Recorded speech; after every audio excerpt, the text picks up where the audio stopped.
Ada dua kitab besar yang jadi pegangan fi ilmil hadis di hadis, yaitu Bukhari Muslim. Saya alhamdulillah tadi pagi ngaji Bukhari, sekarang saya mau ngaji Sahih Muslim tentang Mi'raj. Dari sekian cerita Mi'raj yang mungkin jarang disebutkan adalah riwayat di Sahih Muslim. Di kitab saya halaman 83 saya baca, di antaranya dijelaskan falamma alau nasama ad-dunya. Jadi di peristiwa Mi'raj yang jarang diceritakan orang itu, Rasulullah itu ketemu Nabi Adam. Dan Nabi Adam itu disebutkan di sini faidan an yaminihi aswidatun wa an yasarihi aswidatun. Dari sisi kanan itu ada kelompok besar, dari sisi kiri juga kelompok besar.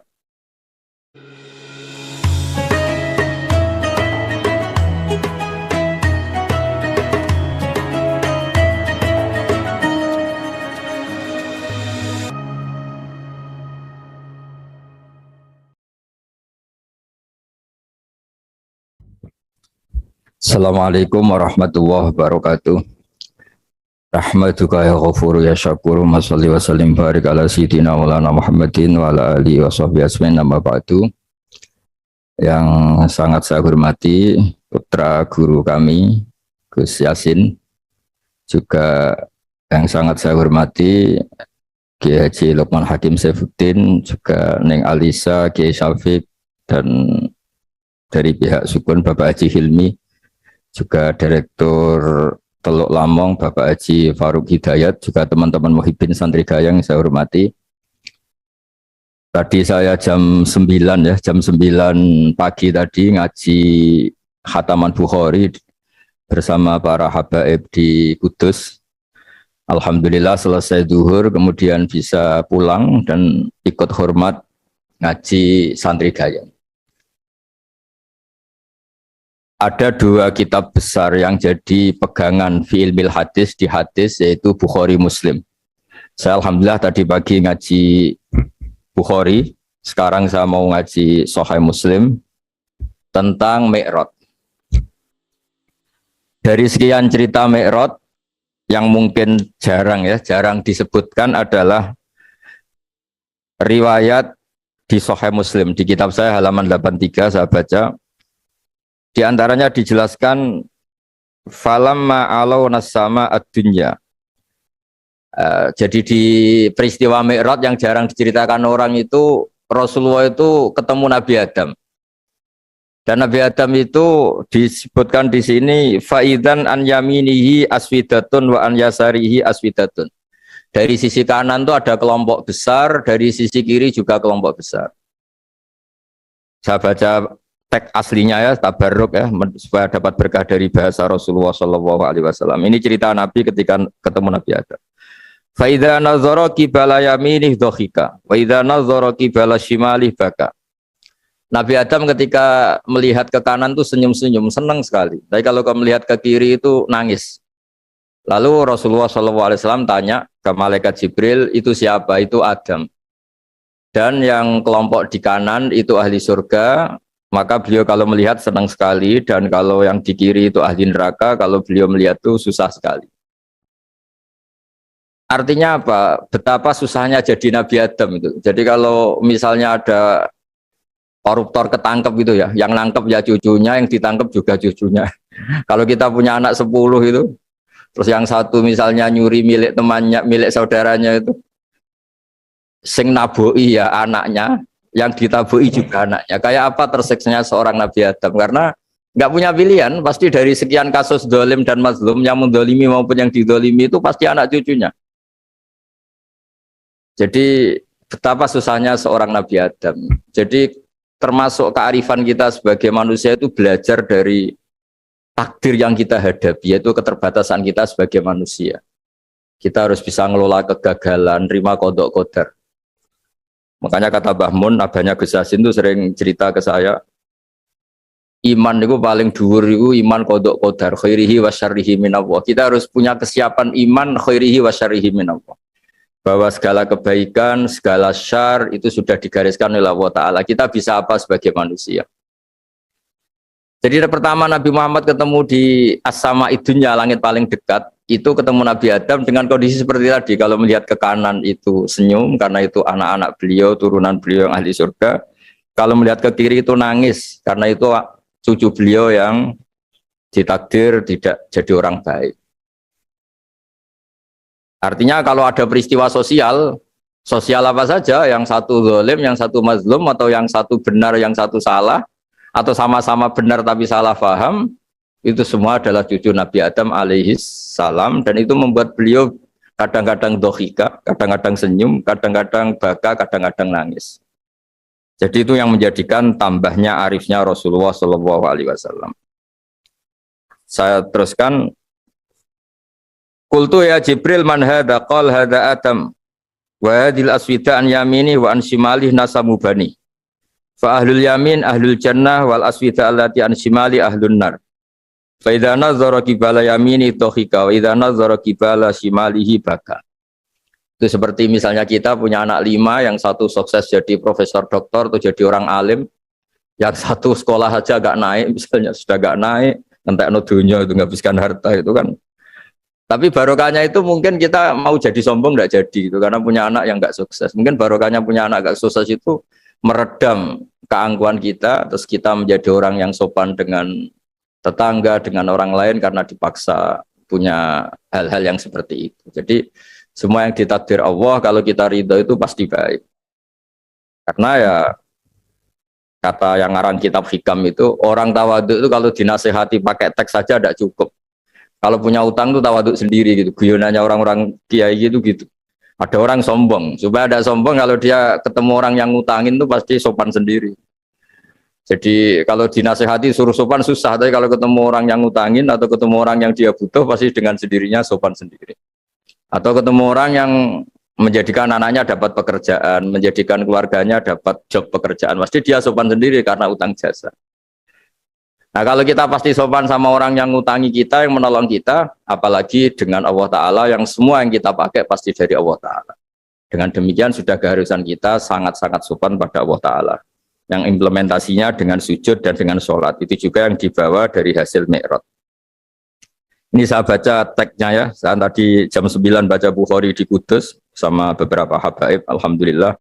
Sekarang saya teruskan dengan Sahih Muslim. Termasuk kitab 6 yang paling dipakai ahli sunnah itu Al-Kutubus Sittah, yang paling pokok itu adalah Bukhari Muslim. Terus kemudian naik-naik terus ketemu Marartu bi Musa alaihi salam. Ini nabinya Bani Israel.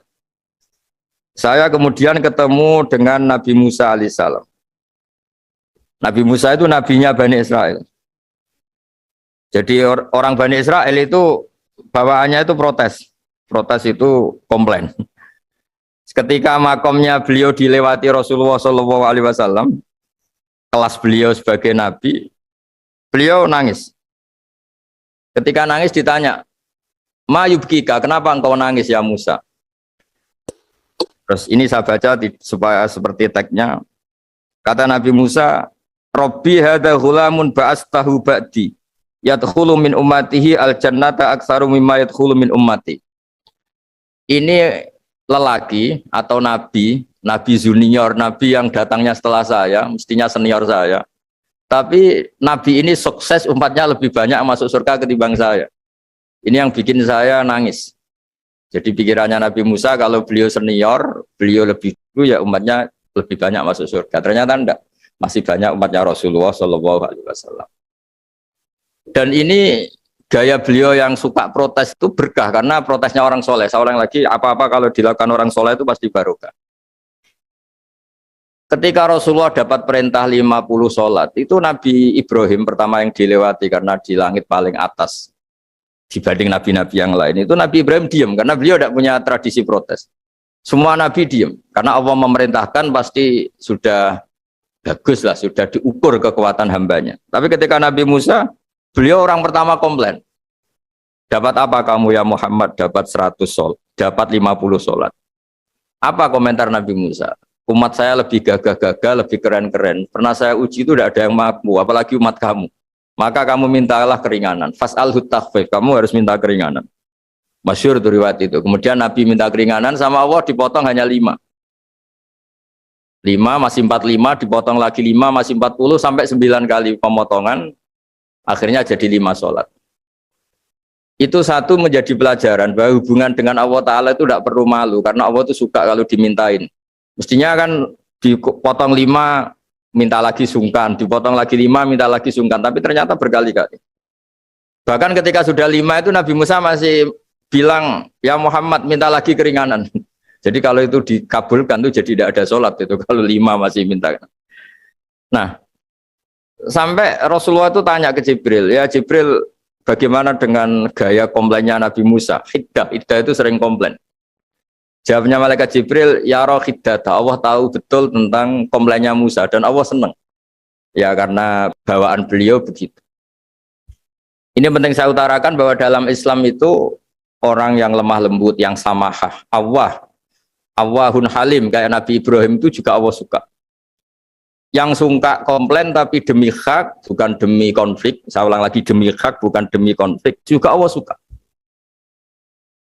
Itu kita menjadi dapat sholat yang hanya 5 itu barokahnya komplainnya Nabi Musa, karena kita yang lemah ini diukur dengan umat beliau yang kuat, ternyata umat beliau tidak kuat. Barokahnya tidak kuat itu dipakai tolak ukur, apalagi umatmu ya Muhammad. Kemudian itu yang menjadikan Nabi sebagai orang yang sangat tawaduk, karena yang merintahkan itu senior. Meskipun kita tahu Nabi Muhammad itu Sayyidul Awwalin wal Akhirin, tapi secara lahir, secara jusmani beliau lahir paling belakang, dan secara lahir juga beliau Nabi paling terakhir. Jadi secara hukum adab beliau harus sopan. Tentu sopan itu jadi panutan kita. Meskipun kita tahu hakikat beliau adalah Sayyidul Awwalin wal Akhirin secara hakikat. Nanti kita bicara lebih jauh tentang jusmani dan ruhani. Nah akhirnya keturutan sampai 5 sholat yang kita lakukan sekarang itu barokahnya komplainnya Nabi Musa. Banyak di cerita-cerita kitab hadis. Ketika Nabi Musa ngaji sama Nabi Khidir, itu komplainnya Nabi Musa menjadi fikih yang luar biasa, kata kitab Ibnu Hajar al-Asqalani, Fathul Bari. Ketika beliau ngaji sama Nabi Khidir, kemudian Nabi Khidir itu dipinjemin perahu sama masyarakat. Sudah dipinjemin karena beliau majanan ya, dikasih gratis. Tapi di tengah-tengah perjalanan perahunya itu dilubangi. Nabi Musa komplain, akhirat tahalitu khriqo ahla, masa kamu lubangin padahal kamu naik, nanti gimana, kamu sudah pinjem, nggak bayar, masih ngerusak lagi, itu apa-apaan. Nabi Khidir ya rileks saja, ilmu kamu belum cukup untuk menganalisis ini. Begitu juga ada 3 peristiwa yang Nabi Musa itu selalu komplain. Apa yang dikatakan Ibnu Hajar al-Asqalani itu kitab yang sangat bagus sekali. Justru dengan protes itu Nabi Musa punya kelas di atas Nabi Khidir, karena orang nggak boleh sukut alal mungkar, karena secara fikih orang itu tidak boleh mendiamkan suatu yang buruk. Kita tahu dalam aturan fikih di antara kewajiban kita adalah ingkarul mungkar, mengingkari suatu yang memang harus diingkari. Ya meskipun tentu tidak dengan sikap destruktif yang merusak dan apa, tapi yang nggak baik tentu kita ingkari. Perilaku Nabi Khidir yang melubangi perahu yang tidak miliknya, padahal yang punya perahu sudah menolong, itu perilaku yang nggak baik. Sehingga Nabi Musa protes. Justru protesnya Nabi Musa ini menjadikan beliau selalu di kelas fikih terbaik, yaitu ingkarul mungkar, mengingkari barang yang harus diingkari. Tapi tentu Nabi Khidir juga nggak salah, karena beliau punya perhitungan di depan nanti itu ada begal-begal, ada kekuatan yang nggak baik, yang selalu akan membegal perahu-perahu yang kondisinya sempurna. Nabi Khidir punya perhitungan, kalau ibarat mobil ini spionnya kok nggak dipecah, nggak diambil, itu termasuk mobil bagus, pasti digarong. Tapi gara-gara spionnya dipecah dulu sama Nabi Khidir, terus depannya dilumuri apa supaya agak menarik, ini selamat. Jadi perhitungannya Nabi Khidir, wa kana wara'ahum maliku ya'khudhu kulla safinatin ghusba. Di beberapa tafsir diartikan safinah ay sholihah, karena di depannya nanti akan ketemu orang-orang yang dolim yang selalu ngambil perahu-perahu yang bagus. Caranya gimana supaya perahu itu gak diambil? Ya karena mereka hanya ngambil yang bagus, ya dirusak dulu supaya gak bagus. Kalau ya gak bagus nanti lolos dari garong tadi, dari pengambilan secara dolim tadi. Jadi Nabi Khidir gak salah karena ada visi seperti itu. Nabi Musa protes juga gak salah karena memang tugasnya fikih itu ingkarul mungkar, mengingkari barang yang memang gak benar. Nah, di sini seperti yang dikatakan Gus Yassin, kita harus bisa ngelola perbedaan, ngelola beda sudut pandang dan sebagainya. Sehingga kita selalu dapat nikmat Allah Ta'ala, wa allafa baina qulubihim, nikmat yang kita asik, kita hidup asik, nyaman. Doa-doa bapak-bapak saya, guru-guru kita sering ijazahi setiap ketemu teman atau keluarga disuruh berdoa, Allahumma alif baina qulubina wa aslih dzata bainina. Semoga hubungan kita dengan orang lain itu baik-baik saja dan semua konflik kita dibenahi oleh Allah Subhanahu wa taala. Karena kita tidak pernah tahu ya, kita miskin kadang dianggap problem karena takut membebani tetangga. Tapi kita kaya juga kadang dianggap problem karena orang lain takut kalah dengan kita. Kita tidak pernah tahu cara pandang orang lain. Jadi kadang-kadang kita menang gitu, sama yang senang dikira kita pemikir serius. Gitu. Tapi sama yang nggak senang dikira kita merengut. Kita guyon, kata yang senang itu luar biasa. Kita dianggap orang yang ceria. Bagi yang nggak senang dianggap arogan. Jadi kita tidak pernah bisa ngelola pikiran orang lain. Nah, barokahnya rahmat Allah yang tidak terbatas, kita seperti ini. Dan itu digambarkan oleh Allah Ta'ala ketika ketemu antar Nabi. Itu cara pandang ya beda-beda. Nabi Ibrahim itu kalau melihat orang yang nggak benar, itu ya ngendikannya faman tabi'ani fa innahu minni wa man asani fa innaka ghafurur rahim. Ya Allah, yang ikut saya ya karuan kelompok saya, yang tidak ikut saya semoga engkau banyak mengampuni mereka. Nabi Nuh beda sekali cara pandang. Nabi Isa ubudiyah murni. Ketika melihat orang yang nggak benar, beliau tidak ngambil sikap. Beliau ngendikan intu adzibhum fa innahum ibadu. Kalau engkau siksa nggih monggo Gusti, wong itu hamba-hamba jenengan, itu terserah jenengan. Wa in taghfir lahum, kalau engkau ampuni nggih monggo, jenengan yang punya pertimbangan lebih bijak. Dan itu yang dalam banyak hadis ketika Rasulullah SAW melihat umatnya di akhir zaman yang macam-macam, Nabi ngambil sikap kayak sikapnya Nabi Isa. Sebagian riwayat Nabi mengatakan fa'aqulu kama qalal abdus soleh. Saya akan ngambil sikap kayak sikapnya al-abdus soleh. Di hadis itu diredaksikan, yaitu dengan redaksi intu adzibhum fa innahum ibaduk wa in taghfir lahum fa innaka antal azizul hakim. Ya, saya teruskan. Kemudian akhirnya Rasulullah SAW sampai ke Sidratil Muntaha. Wa ra'aitu Ibrahim alaihi salam wa ana asbahu waladih bih. Ketika ketemu Nabi Ibrahim, hubungan Rasulullah itu sangat emosional. Beliau yang pertama diceritakan, saya ketika ketemu Nabi Ibrahim itu senang sekali karena ternyata saya ini cucu beliau, turunan beliau yang paling mirip beliau.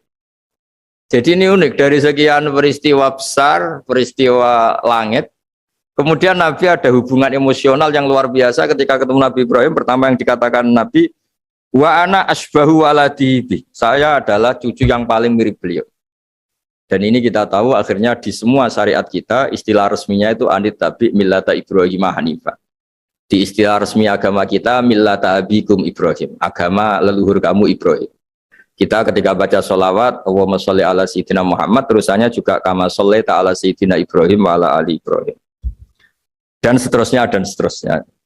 Kemudian yang terakhir saya cerita secara akidah Ahlussunnah wal Jamaah yang dianut oleh Imam Asy'ari dan Maturidi. Meskipun secara lahir itu Nabi mengalami pertemuan dengan Allah di Sidratil Muntaha, tapi tetap saja kita cara pandang bahwa Allah Ta'ala itu mukhalafatul hawadis. Allah tidak bisa kamu andekan di satu tempat terus mengalami hal-hal yang kita alami sebagai makhluk. Sebab itu sirinya kenapa di surat Isra dimulai dari subhanalladzi. Allah tetap maha suci. Maha suci itu artinya terbebas dari yang kita alami. Allah selalu mukhalafatul hawadis. Allah la yahtaju ila makarin. Allah tidak butuh tempat. Allah tidak butuh waktu. Allah tidak butuh semua.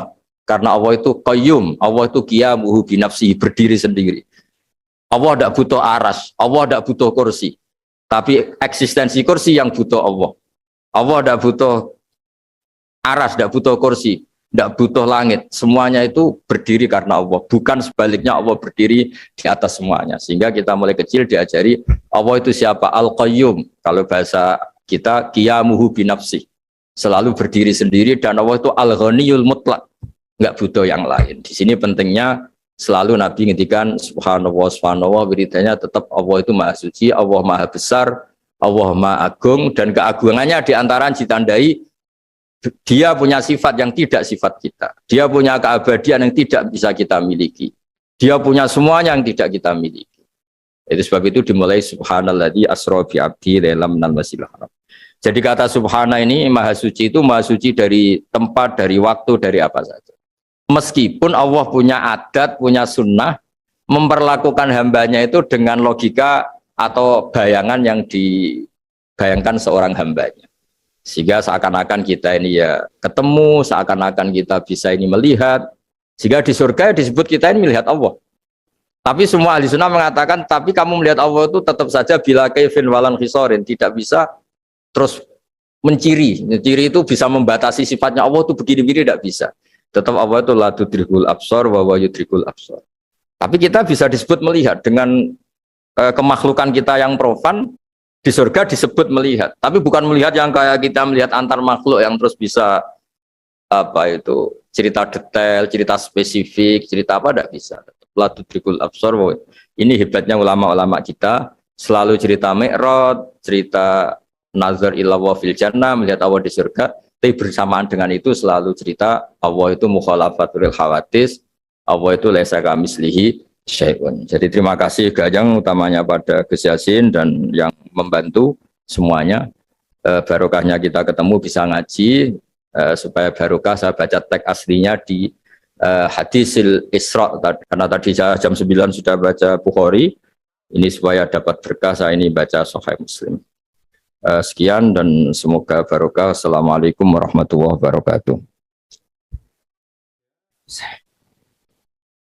Ya satu aja. Ya, satu.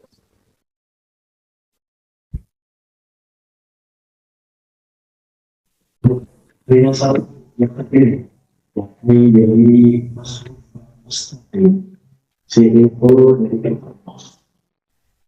Waktu dan tempat kami bersilakan. Bismillahirrahmanirrahim. Matur nuwun waktunya. Ngapunten Gus Bah niki badhe tanglet berkaitan dengan sholat ini, sholat atau sholat khusyuk yang diperintahkan oleh Allah Subhanahu Wa Taala. Kenapa bila mungkin dilihat ayat yang lain tentang innas sholata tanha 'anil fahsya'i wal munkar, tapi kita melihat bahwa ada banyak orang yang sholat termasuk saya sendiri masih banyak berbuat fahsya dan mungkar juga gitu. Nah ini apakah perintahnya itu harus melakukan sholat dengan khusyuk gitu sehingga bisa tanha 'anil fahsya'i wal munkar? Matur nuwun Gus.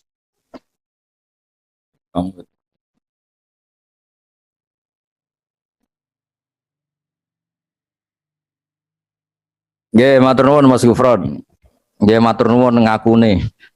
Pun ikrar nak salate jenengan yo ora marahi terus dadi wali. Begini ya, saya tak cerita karena saya baca kitab tuh banyak sekali. Ini bukan dalam konteks sombong atau takabur boten. Saya cerita baca kitab banyak itu supaya sampean tahu bahwa pikiran saya ini mamlu dipenuhi dengan pikiran-pikiran ulama dulu karena saya sering baca. Jadi tidak pikiran saya sendiri. Khusyuk itu maknanya takut. Ya takut itu ya maknanya takut. Takut itu ya kelas-kelasan. Misalnya saya dipanggil bapak saya, Bahak sini. Sekedar datang ke tempat itu meskipun nggak niat nurut. Saya ulang lagi, sekedar datang ke tempat beliau manggil saya meskipun nggak niat nurut. Itu sudah satu poin tertentu. Karena dipanggil terus menghadap itu sudah bagus. Meskipun di hati saya nanti saya bilang nggak mau, saya mau main. Tapi itu sudah poin tersendiri. Karena bandingannya akbala dalam bahasa Arab itu adbaro. Adbaro itu dari kata dubur. Dubur itu membelakangi. Daripada misalnya dipanggil Bahak sini, malah lari, menjauh.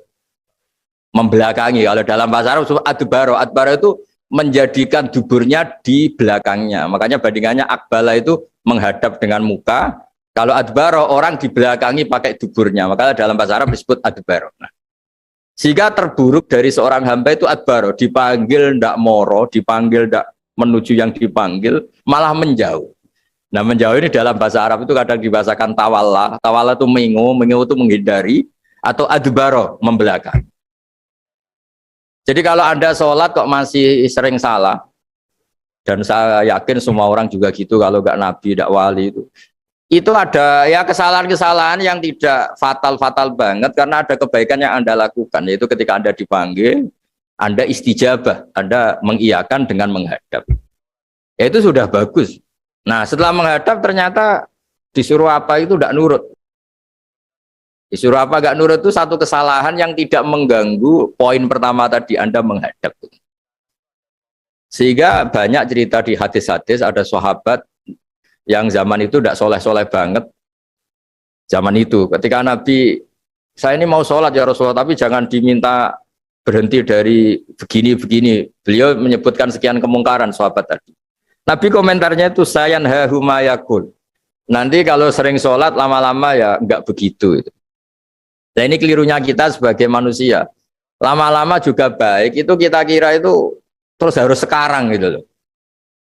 Nah itu keliru, harus sekarang itu keliru. Bisa saja kita ini setiap sholat pasti sudah ditulis Allah, nanti itu mati baik. Lala nanti habis asar sebelum kita maksiat sudah mati, habis sisa sebelum kita maksiat lagi sudah mati. Jadi barokahnya sholat itu ada waktu yang potensi ya, potensi sholat itu akhir kenangan kita, sholat itu identitas kita, sholat itu status kita. Nah, karena kita sholat itu pakai niat, niat itu komitmen. Sementara kalau Anda maksiat itu tidak pakai niat, karena zallah. Zallah itu ya ada niat maksiat, tahu-tahu mungkin di bis ketemu orang cantik, terus agak jelalatan. Tapi kan tidak niat, tapi kalau sampai sholat kan datang ke masjid, bayangkan diimami ini, nanti kamu takbir, nanti kamu baca ini, baca ini. Jadi benar-benar komitmen, itu status kita. Kata Said Zabidi disebut mautinuhu wa haqiqatuh. Baiknya umat Islam itu kalau taat itu mautinuhu, itu alamat resminya, itu statusnya, kata Said Zabidi. Tapi kalau dia maksiat itu zallah, zallah itu kepleset. Jadi tidak pernah jadi status kita. Semoga semua maksiat kita ini tidak status, tapi zallah.